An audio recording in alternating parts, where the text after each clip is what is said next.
All right, pretty excited to talk about Jordan Davis on today's Philadelphia Eagles. Now I'm Chase Senior. Howie Roseman saying some pretty interesting things about him as a prospect, as a player, and how he can really up his game in his sophomore campaign since Javon Hargrave left Philadelphia, his 11 sacks, departing to the Bay Area with the San Francisco 49ers, signing that 4-year, $84 million contract. So now the pressure is on Jordan Davis to fulfill that spot, step in, and be an anchor along this defensive line. Before we get to what Howie Roseman said with Jason and Travis Kelce on the New Heights podcast, if you think the Eagles can make it back to the Super Bowl, I want you to hit that thumbs up icon and like the video. And by the way, by the time you're watching this show, I'm in Key West, but we're still giving you content here on the show. That's why you subscribe, because the grind never stops. So for Jordan Davis, like I said, the pressure is on him to step up in 2023. Javon Hargrave, great year last year, got robbed out of being an All-Pro. Last couple of years, he's been up there with Aaron Donald and Chris Jones as one of the best defensive tackles in the game. You might be able to make the argument Javon Hargrave last year, the best pass-rushing defensive tackle in the NFL. That's why he had a career-high 11 sacks. He was a critical member of an Eagles defense that ranked top 10 in multiple statistical categories. And now it's Jordan Davis, the second-year man, who is his replacement. The big question with Davis, and this is the one that many people have, this is the big question that I had for him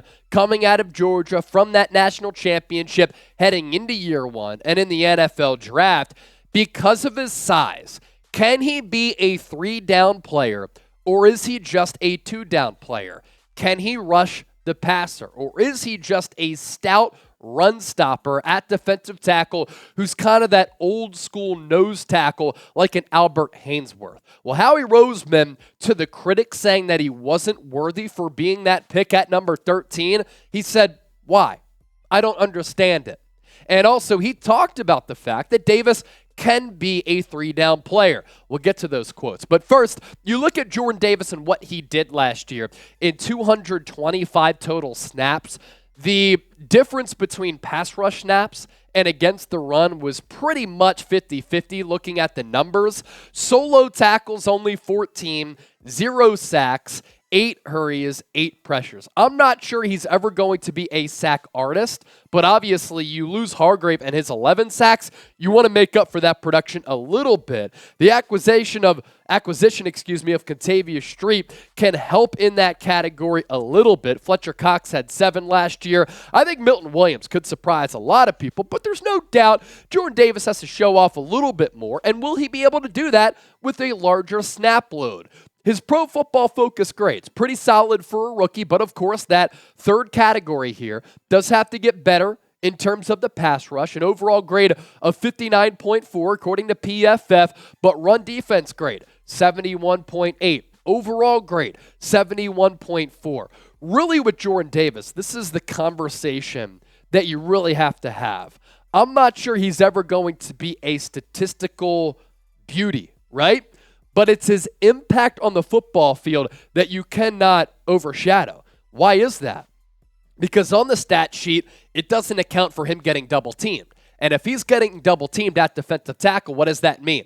A lot of one-on-one matchups for Fletcher Cox, Milton Williams, Kentavious Street, for Brandon Graham, Josh Sweat, for Hassan Reddick as well. So if he occupies a couple of bodies on the interior against that offensive line, that's a win for your defensive line. And then also, if he's able to just flat out push the pocket and cause the quarterback to get off of his spot, that could lead to a sack for somebody else. So don't really go crazy with the lack of numbers for Jordan Davis. It's more so about the eye test. You look at the film and the impact that he's able to have. Here's partially what Roseman said to the Kelce brothers about Davis. That guy's got a head of steam. And if he does, how are you stopping him? Last year, going through the draft, my perspective was Jordan Davis, 10 years ago, would have been a top 3 pick. So you're going through it, and you're like, why is this guy falling? And everyone's going, well, he only played 40% of the time at Georgia. Roseman making some good points here, I think. It's justified.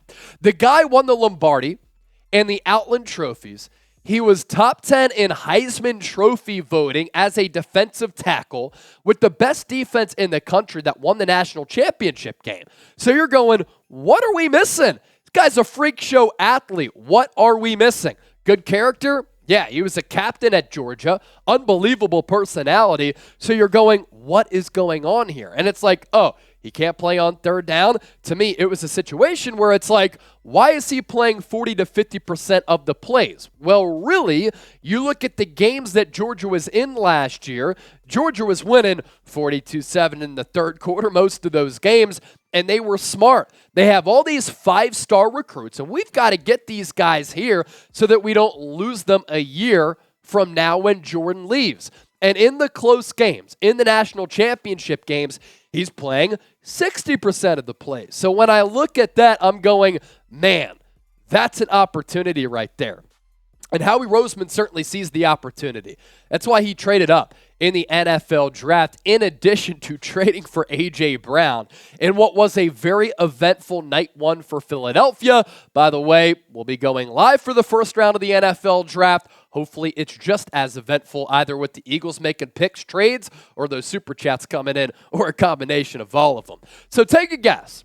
Jordan Davis had 5 sacks as a senior with the Georgia Bulldogs. How many will he have in 2023? Will it be a breakout campaign? Let us know down in the comments section. Here's why I believe people should be excited about Jordan Davis. Guy is 6'6", an athletic marvel, an athletic wonder. He might be the 8th wonder of the world at 6'6", 340 pounds, and he's only 23 years old. So a young senior coming out of Georgia, and sometimes defensive tackles take a while to develop. Look no further than who I think is the best defensive tackle in the game right now, who is unseated Aaron Donald at the top spot in Chris Jones. Chris Jones as a rookie, he was drafted in the second round by Kansas City. 16 games, only 2 sacks, 10 quarterback hits, and 5 tackles for loss.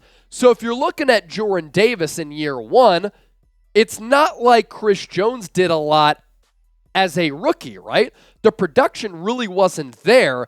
It wasn't until year 2, year 3, when Chris Jones started to take the league by storm and started to put together great performance after great performance. Because in his sophomore campaign, those numbers go from 2 sacks to 6, and then in his third season, that's when he was named a second-team All-Pro and had 15 and a half sacks, which is really unheard of coming from a defensive tackle. I'm not saying that Jordan Davis is going to be a guy who jumps to 15 and a half sacks in his junior campaign. What I am saying, though, is that sometimes it takes defensive tackles a little while to develop. And if Davis is able to make a sizable leap from year 1 to year 2, he will be a huge member of this Eagles defense and help fill the void of losing Javon Hargrave. Again, Chris Jones, a different player, different mold of an athlete as compared to Jordan Davis.